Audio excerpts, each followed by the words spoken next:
What's up, everybody, and welcome back to the Loreverse. Avengers Doomsday is shaping up to be one of the darkest and most psychologically taxing Marvel movies ever made. And there is a chilling pattern in the marketing that most fans haven't fully connected yet. Doctor Doom isn't just coming for the Avengers, he's coming for their children. And in the Doomsday teasers, specifically the ones playing in front of Avatar Fire and Ash, we saw a version of Thor we've never seen, where he doesn't seem just terrified for himself, but terrified for his daughter Love. And we saw the internet breaking reveal of Steve Rogers holding a newborn child, and the rumors about Franklin Richards being some type of key to the entire multiverse have moved from a theory to practically confirmed. And when you look at Doctor Doom's comic history, especially the path to Secret Wars, this stops looking like a coincidence and starts looking like a cold, calculated strategy. Doctor Doom doesn't conquer worlds with just Doombots and magic. He steals power. And in the Marvel universe, the most raw, unstable, and god tier power has always lived inside the next generation.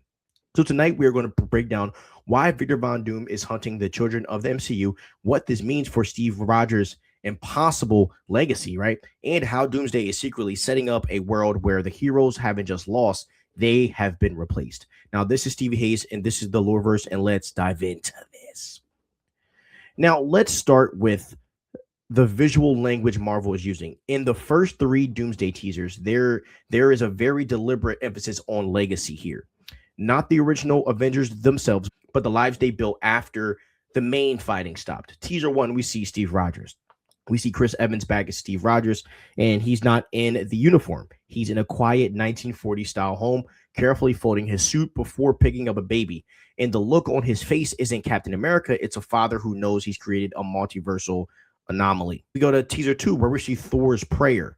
Thor is in a forest praying to Odin, and he says, "Fate has given me something I never sought, a child, a life untouched by the storm." But we see the camera cut to him looking at Love, and Thor talking in stress is giving a sign that there's possibly more going on with his daughter. And then obviously in teaser three that we've seen so far, we see the X-Men, but we see the fall really of the X-Men, as it looks like as Cyclops is just letting his optic blast go crazy with a bunch of Sentinels behind him.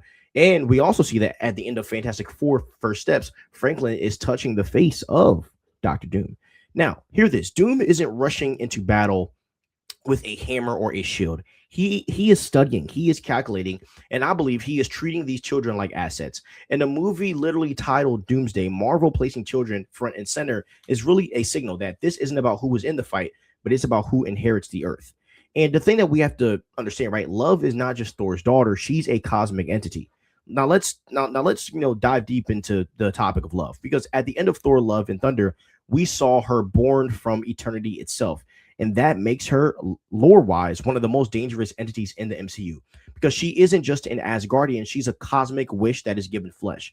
So here are some of her powers. She has a direct link to the sentient embodiment of the universe. She can manipulate energy that even Thor doesn't fully understand.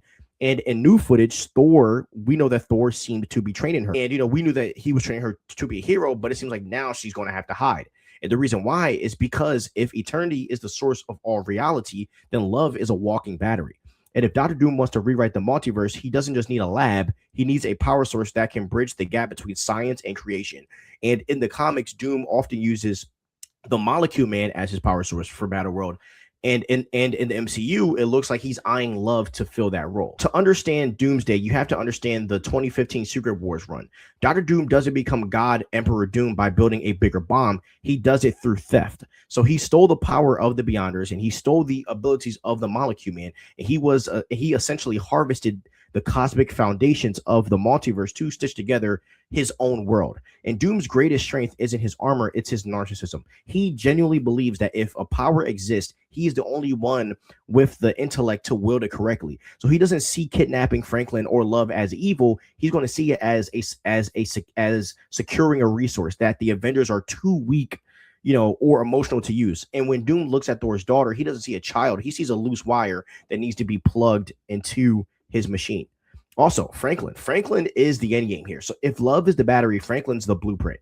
In the comics, Franklin is a mutant beyond Omega level. He creates pocket universes in his closet. He made Galactus his herald. And we know that in the MCU's Fantastic Four First Steps, Franklin is already set up as a child of Earth 828, a retro futurist world that Doom is deeply tied to. And in the mid-credits leak for Fantastic Four First Steps, we saw a 4-year-old Franklin talking and touching the face of Dr. Doom. And this is like an ultimate nightmare because Doom doesn't want to fight Reed. He wants to be the father Reed is busy to be, if the rumors are correct.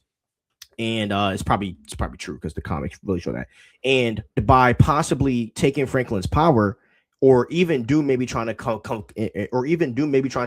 convince Franklin to join him, Doom gains access to reality warping powers that can literally craft Battleworld. And if Franklin can dream a universe into existence, and Doom can provide the order for that universe, the Avengers Doomsday isn't a war movie. It's kind of like a hostage situation.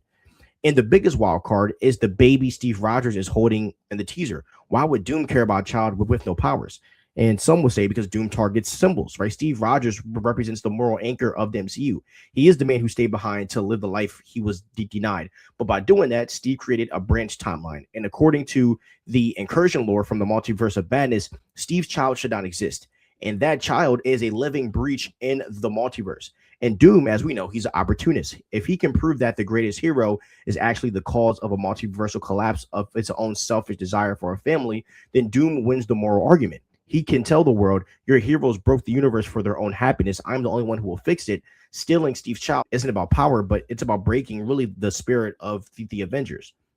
And here's the realization that makes Doomsday feel different than Infinity War. Thanos wanted to save the universe through a math equation. Doom wants to own the future.